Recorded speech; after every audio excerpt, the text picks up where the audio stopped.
Now what I'm looking at is I'm trying to make sure that this pulls outward and this doesn't suck in. You know what I mean? There we go. I can hold that there. Excuse me 1 second.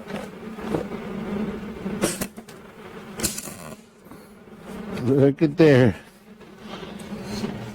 I love it when that happens. And now just pull out just a little bit here. Make this whole corner match. I'm trying not to. Remember, once you start seeing stuff bend where you don't like it to bend, that's where you stop. But if things are moving your way, tack away. Let it cool down a sec. If I go here now, oh, it's not too bad. It's got this little cheap dolly, but I like the shape of it. We're gonna hit it right here in this area so I can get flush. I don't have much of a swing, so it's just all forearm right there.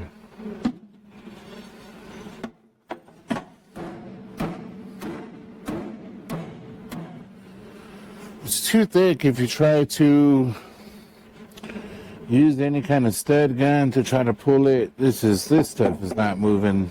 That's the whole reason why we're cutting out and beating it out and welding it back in, because it's so thick. It seems to have moved just a little bit, so I'll continue to beat on it. We're almost there. I don't want to manipulate it, move it too much. I just want to make sure that we can both move a little bit. This inward, this plate outward. Same here. And then we are getting somewhere. Okay, 2 tools I found. I found this. It's metal. I hope it really works because I was going to throw it away and I kept it. Or maybe I could try to tap it out with this, which I hope not, because this thing is super heavy. I can't imagine setting it in there nicely or even trying to hold it while I'm sticking my arm through. I hope this works.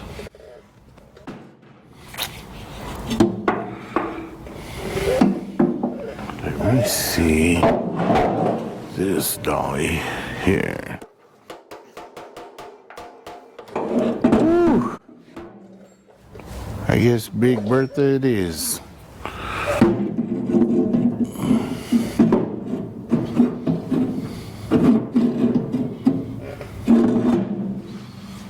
Okay, this is going to take a minute.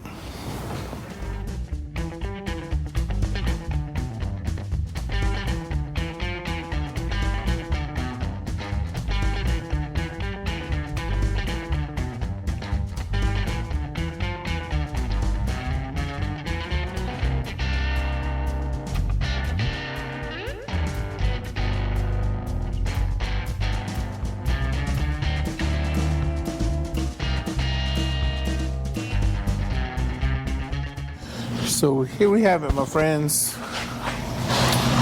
We have the dents fixed. We have sandblasted, sprayed gems on it, rust killer, epoxy primered it, sealed it very well. Next, we cut these out, raised them up. Now our body lines match. And the same on this side. So now that this is done, next step, let's get this thing body worked. And welcome to the past driver's side. I almost said it again. The driver's side. Here we are. I block the other side. I always try to do one side so I can get an idea how long it's going to take me. So whenever I film the one side you guys see, it all goes smooth and easy. Well, I'll give you some heads up. It's not going to go so smooth. My paint rep guy said you can epoxy primer like filler primer and just build it up and block it out. Not true. It's super hard. It gums up on your paper. Stick to one coat of epoxy primer and then filler primer over it the next day or the day after. But do not let this stuff dry, and then you have to block it out. Super hard. So today I'm going to start blocking on this epoxy primer.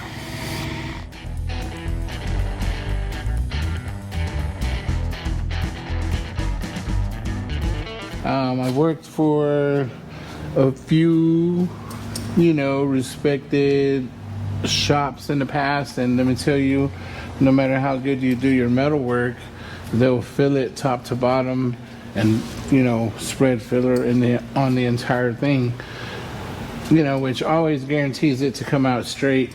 I've actually been able to figure out a way to just fill your major spots. Once your major spots get filled, then the rest is all primer. So I'm going to teach all that way because it's a little bit less work and you get the same result. Sometimes I think it's a better result because you're on your original foundation, which is this right here, what we're filling. So I say let's get started. Okay, let's talk about fillers a little bit, okay? Now there's a word out there, it's a bad word, people say it all the time, and I just want to clear it all right now. The word is Bondo. So we don't use Bondo, okay? Bondo is a brand, a cheap brand that's been around since the beginning of doing body work. Game changer. Let me show y'all. This here is called filler. The kind we're using, 3M Platinum Plus filler. It didn't say Bondo, filler. And I use this only because when I strip a body down to bare metal, I give it a lifetime guarantee on my work, and once again, we don't use Bondo, we use filler, and it's not how much you put on it, but how much comes off, okay? Because at the end of the day, anything wavy is still wavy and ugly. So, and we don't do wavy or ugly. Now, filler, when you open it, it always separates. It's got some kind of oily stuff on top, and on bottom is where all the filler is, and you really want it to mix really well. What I've learned that works the best is get you a paint shaker. Of course, I have a paint shaker because I was a painter for a super long time, and it's just necessary. But when you put your filler on here, it comes out so soft. You spread it, you block it. Man, just let me show y'all. I'm talking too much.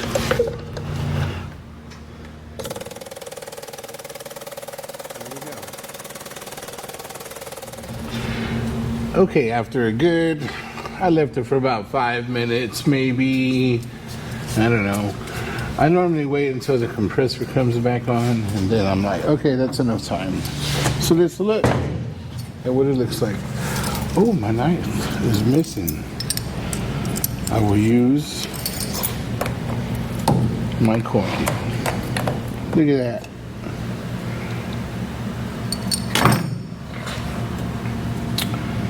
So now you guys see how soft it is, and it's mixed and it's soft. Maybe I should have used the other spreader, but it's all good. So now you see how I do it to keep my filler at its peak performance. And I'm already making a mess. And I haven't even started. But if you don't have a paint shaker. If you don't have a paint shaker, just get a paint stick. You can stir it. Most of the time you're gonna end up breaking it, so get you 2 paint sticks, wrap some tape around it, and stir away. You know what I'm talking about? At the end of the day, Get it mixed. Get it mixed. It makes it a lot easier when you're spreading it. It makes it a lot easier when you're mixing it. Just all the way around. My little can with a little bit of thinner.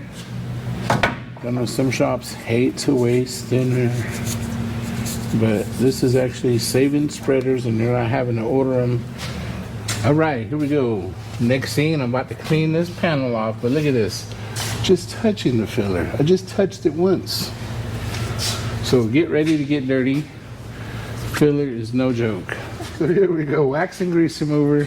My spray bottle broke, I dropped it, but it works. It kind of works a lot. I've already hammered and dollied all my dents, got them as flat as possible, sanded the entire panel. Now I'm getting ready for some filler work. Always clean your panels before you do any filler work.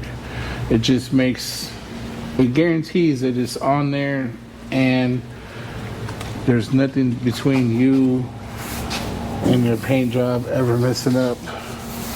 You can guarantee that if you're painting bubbles or something, that it definitely wasn't from the body work. So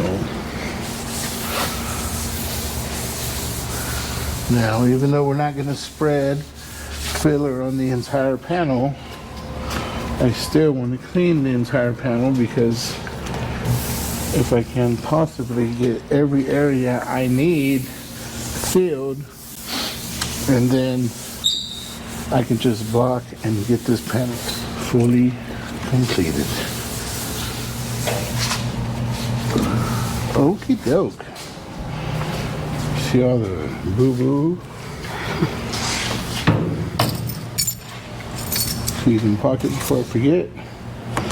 Back to the mess. I'm gonna use a small spreader. I'm gonna start off with the top. As you guys know, every time I do the top side of a bed, it's always easier to just cover the entire thing from front to back. You block it out, it blocks out straight every time, and you don't have to keep coming back and redoing it. So there's areas on vehicles that after so many years you just learn to do. You know, when you get a vehicle in brand new from the factory, it comes with all kinds of waves. So when you bring it to people like us and you want to do some custom paint job or some whatever, when you do your body work, you have to make sure that it's all straight. And factory straight is not straight. Anything from the dealership, bring it to me and I'll show you all the dents. I'll show you all the waves.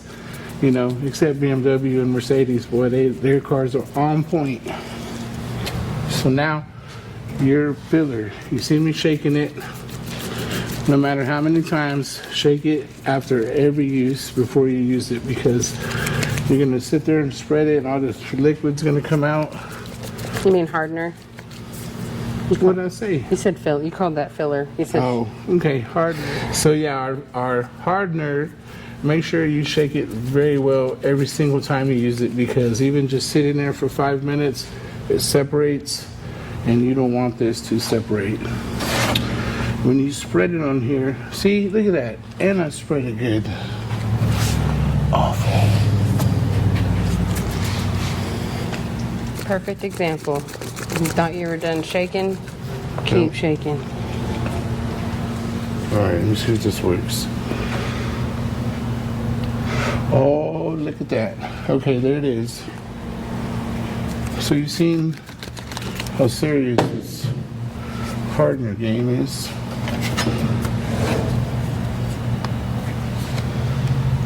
Is that a good ratio of how much filler to hardener? Yeah, well, you kind of have to test it, you know. It depends on the heat outside. If it's cold outside, you may need a little more. But if it's warm outside, then you may need a little less. In here, it's hot, so we're just playing it by ear. As long as I see it change color, shoot, I'm good.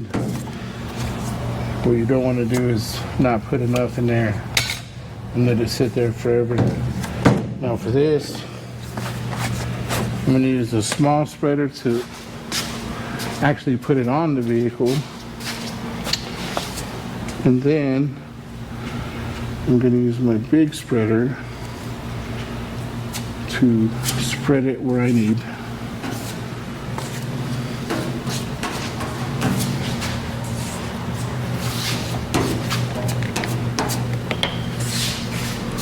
You have to be fast, especially when it's hot, because this thing will dry on you and then laugh at you all in one setting. So make sure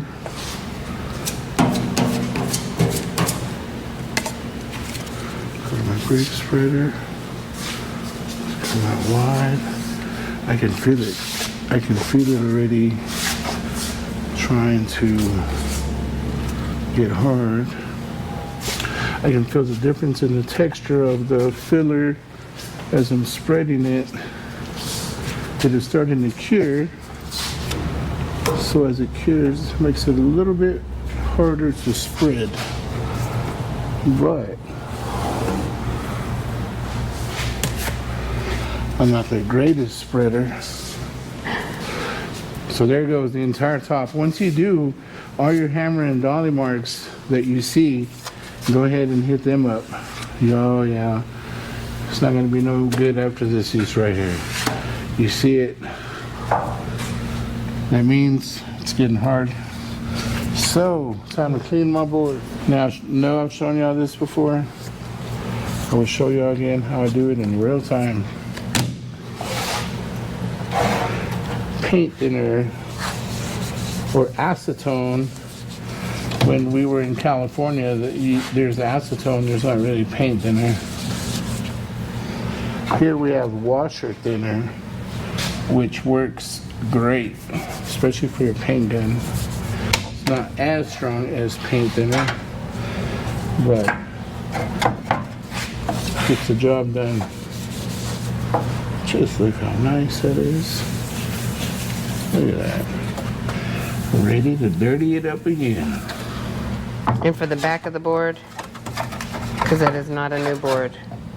No, this isn't a new board. I've actually had this board for about 16, 17 years. As you can see at the back of it, I don't care. And it can stay dirty. But the front, the board is as clean as your work. All right, I know what it looks like, but it's not that bad. See all this filler I put on there? Well, remember we started off hammer and dolly, all our high spots, low spots. We blocked it so we can see them, and we hammered on the high spots. And now we are fine tuning it. So now over here, let me show you. These are my tools. Let me show you why I'm using them for tools. The screwdriver. You may be asking, why is the screwdriver, what does that have anything to do with body work? Well, let me show you. See, these have holes where the molding goes through. And on some of these, I kind of filled over it. And the best way to do it without destroying your filler is here I'm using a number 2 Phillips head screwdriver, and I see that it's too small. So then I go get my number 3 Phillips screwdriver, and I'll come over here and just spin it. Let's come to this one right here. Look at this one. We go from there to there, and there to there. So now you know. And you do this first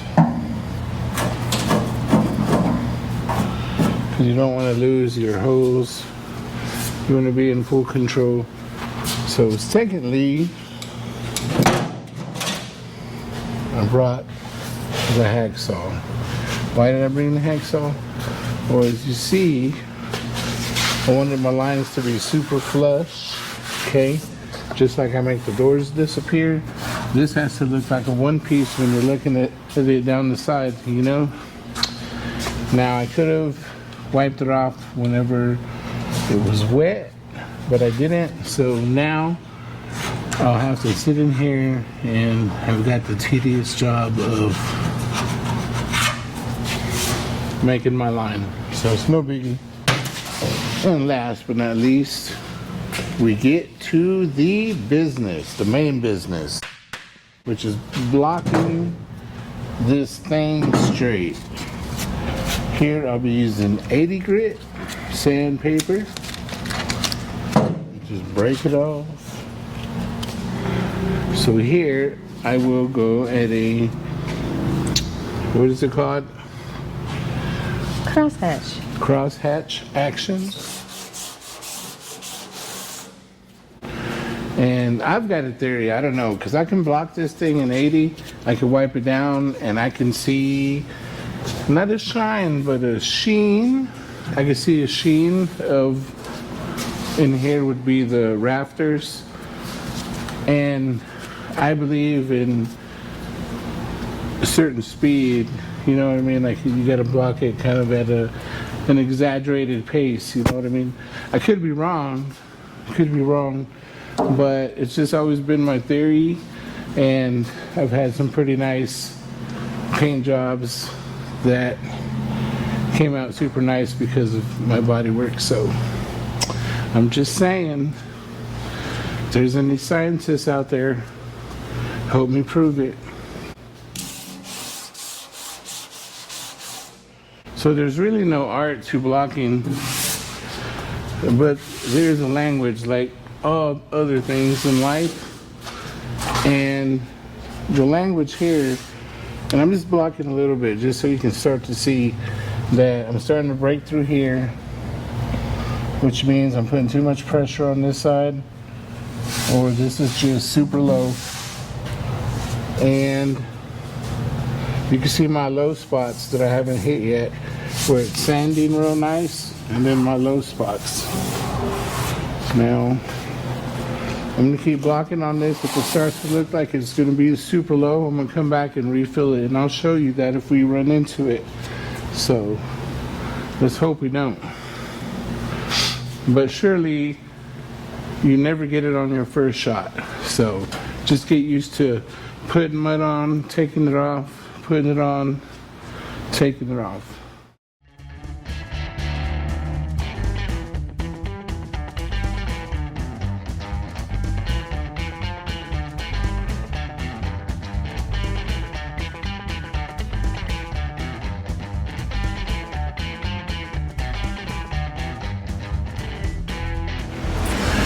All right, here we are, interior now. The floors have a little bit of rust issues that we're trying to take care of. Now we're gonna peel this, whatever it is, arthritis maker.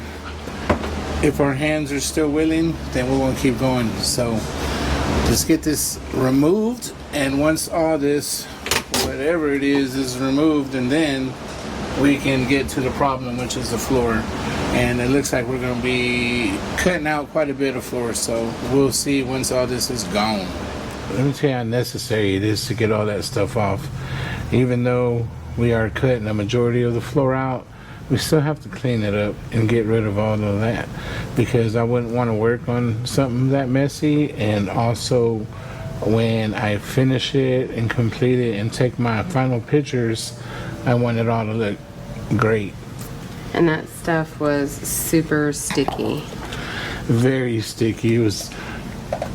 I showered, I scrubbed 8 times, and still glue on my elbows, glue on my knees, glue on my new pants I just bought. Let's hope we don't run into that again. I probably will never, because I'll just have it sandblasted off. But it was the first time for everything, and I've learned the hard way. We peeled the, I don't know what you call it. In the old school days, they called it dum-dum. Look at my hands, like one. Look at this one. Yep. So I earned me some stripes today. Peeling it off. So anyways, as we're taking it off, you can feel that this floor is all beat up. It's all floppy up and down. I thought it was a different size metal because the outside still feels thicker than the inside still. So right here they welded a plate on it. Not good. And you see up there they welded. It looks like they set the floor on top of the floor, brazed it in, and now the body mount is going to be an issue. So we're going to have to do some major fabrication. So that's part one of the floor. So they just put metal on top of metal. Pretty much. Right here you can even see it's flat. It doesn't even have a lip because it's just one plate going all the way across. A flat plate that got dented up. So I don't know what gauge this is, but when we cut it out, we'll find out. This original stuff, you can see patches in there. I mean, you work with what you have, you know what I mean? At the end of the day, it's what you have, and as far as you want to take it. So just looking here, the cab corners right underneath the speaker, you see that all that's been welded into the floor. That's not factory. No hate. No hate. Just gotta fix it right. We just have to fix it, yeah. Because it's kind of sketch. And the last thing we want is for dude to fall through the floor. That would not be good. You see these bolts? See how long they are? There's one behind the air conditioner and I can't get it, so I'm about to do it by hand because I have nothing small enough to reach back there and ratchet it out. So I thought my fingers were cramping. Now I'm about to pull this last piece off. I mean, once we cut it all out, of course we're gonna clean it real well, so when we put it back in, everything will kind of look sort of factory-ish is the key. And if we can make that happen, and then we could just seal it really well with epoxy primer, that'll protect it from getting rusted. And you know, take it a step further, if you wanted to put any kind of liner on it, you could. You know, I've used bed liner before, and then single stage black over it. You know, it works well, looks awesome. So there's several different ways you can take it. This one I'm sure we'll just keep it super clean, and we'll probably end up putting the same kind of whatever that gooey stuff was, sound deadener. I don't know who made that stuff. I'm sure it goes on easy, and I know it doesn't come off as easy. Looky here. There it is. Look what's underneath all that junk. Some nice, clean, man, super clean, nice metal, just like the outside. Unfortunately, it didn't roll off into the floor pans. Look at this. It oil canned it. You're not even supposed to be able to move these floors at all. That's awful. It's very awful. He was sitting there comfortably driving this truck. Yep, and the entire time, this side and that side were both moving because they are so warped. And you can just see the warpage, like it was just oil canning both sides as the truck was driving. You see, the plan of attack is we're going to replace the entire left side and the entire right side all the way up to the toe board area.